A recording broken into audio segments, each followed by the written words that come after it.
Welcome to our channel. ఈరోజు మనము పిల్లలందరికీ ఎంతో ఇష్టమైన స్నాక్ ఐటమ్ అయినటువంటి మరమరాల చిక్కీని ఎంతో టేస్టీగా, ఈజీగా ఎలా ప్రిపేర్ చేసుకోవాలో ఇవాల్టి మన వీడియోలో చూద్దాం రండి. ఇక్కడ దీనికోసం నేను ఈ కప్పుతోటి 3 కప్పుల మరమరాలను తీసుకుంటున్నానండి. ఇక్కడ మనం తీసుకునేటువంటి మరమరాలు మెత్తగా లేకుండా కరకరలాడుతూ ఉండేలా చూసుకోండి. అప్పుడే మనకు చిక్కీ బాగుంటుంది.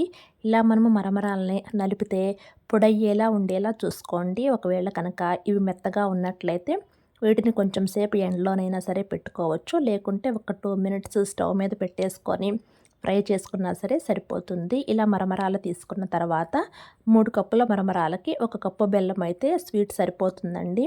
ముందుగా ఈ బెల్లాన్ని నేను ఒక గిన్నెలోకి వేసుకొని టీ గ్లాస్ అన్ని వాటర్ పోసుకొని ఈ బెల్లాన్ని నానబెట్టేసుకున్నాను. ఇప్పుడు కొంచెం వెడల్పుగా ఉండే ప్యాన్ తీసుకోవాలి. ఎందుకంటే దీనిలోనే మనం పాకం పట్టుకొని మరమరాలు కూడా పట్టాలి కాబట్టి ఇక కొంచెం వెడల్పుగా ఉండే ప్యాన్ను తీసుకొని ఈ బెల్లం వాటర్ని బెల్లంలో ఏమీ నలకలేమి లేకుండా ఇలా వడకట్టేసుకోండి. ఒక్కొక్కసారి మనము బెల్లాన్ని కరిగించుకున్న తర్వాత అయినా సరే వడకట్టుకుంటాము. అలాగైనా సరే చేసుకోవచ్చు, ఇలాగైనా సరే చేసుకోవచ్చండి. ఇప్పుడు ఇక ఈ ప్యాన్ని స్టవ్ మీద పెట్టేసుకొని పాకం రానిచ్చుకుందాము. లో టు మీడియం ఫ్లేమ్లో పెట్టేసుకొని ఇక్కడ పాకం పట్టేసుకోవచ్చండి. ఇలా మనకి బెల్లం కలర్ చేంజ్ అయ్యి పైన ఈ నొరక కలర్ కూడా చేంజ్ అవ్వాలండి. ఇక్కడ మనకు రావాల్సిన పాకం వచ్చిందో లేదో టెస్ట్ చేసుకోవటానికి ఒక బౌల్లో కొన్ని వాటర్ పోసుకొని దానిలో మనము ఈ పాకాన్ని వేసిన వెంటనే సరే మనకు గట్టిగా అయ్యి కొడితే మనకి ఇలా రాయిలాగా వచ్చినట్లయితే మనకి ఇక పాకం రెడీ అయినట్లే. ఇలా పాకం రెడీ అయిన తర్వాత దీనిలో కొంచెం నెయ్యి వేసుకున్నట్లయితే పాకం ప్యాన్కు అంటుకోకుండా నీట్గా వస్తుందండి. ఇలా నెయ్యి వేసిన తర్వాత కలిపేసుకోండి. కొంచెం ఇలాచీ పౌడర్ కావాలన్నా సరే ఇప్పుడు వేసుకోవచ్చు. ఇక్కడ నేను వేయటం లేదు.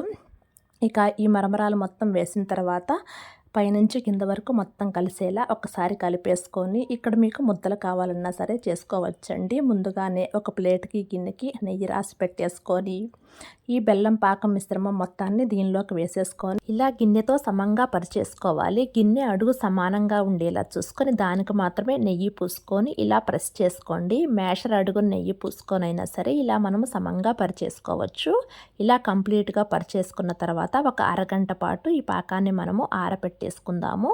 అరగంట తర్వాత చూడండి మనకి ఇలా అచ్చులాగా వస్తుంది. ఇలా మనం డైరెక్ట్గా దీన్ని ముక్కలుగా చేత్తో ఇరగదీసుకున్నా సరే సరిపోతుంది. లేకుంటే చాకుతో ఇలా లేయర్ లాగా కట్ చేసుకొని తర్వాత మనం పీసులుగా చేసుకున్నా సరే సరిపోతుంది. ఇక్కడ మనకు మరమరాలు 2 రకాలుగా దొరుకుతూ ఉంటాయండి. బోలుగా లావుగా ఉండే మరమరాలు, ఇంకొకటేమో సన్నగా ఉండే మరమరాలు. ఏ మరమరాలతో చేసినా సరే టేస్ట్ బాగుంటుంది. ఇక్కడ నేను బోలుగా లావుగా ఉండే మరమరాలతోటే చేశాను. ఇంట్లో మనకు ఎప్పుడు మరమరాలు రెడీగా ఉంటాయి కాబట్టి పాకం ఒక్కటే మనము స్వీట్ చూసుకొని ఒక 10 మినిట్స్లో కనుక పాకం రెడీ చేసుకున్నట్లయితే మనకి ఇక ఎంతో టేస్టీగా ఉండే స్నాక్ ఐటమ్ అయినటువంటి మరమరాల చిక్కీ ఒక వారం పాటు డబ్బాలో స్టోర్ చేసుకొని పెట్టేసుకోవచ్చు.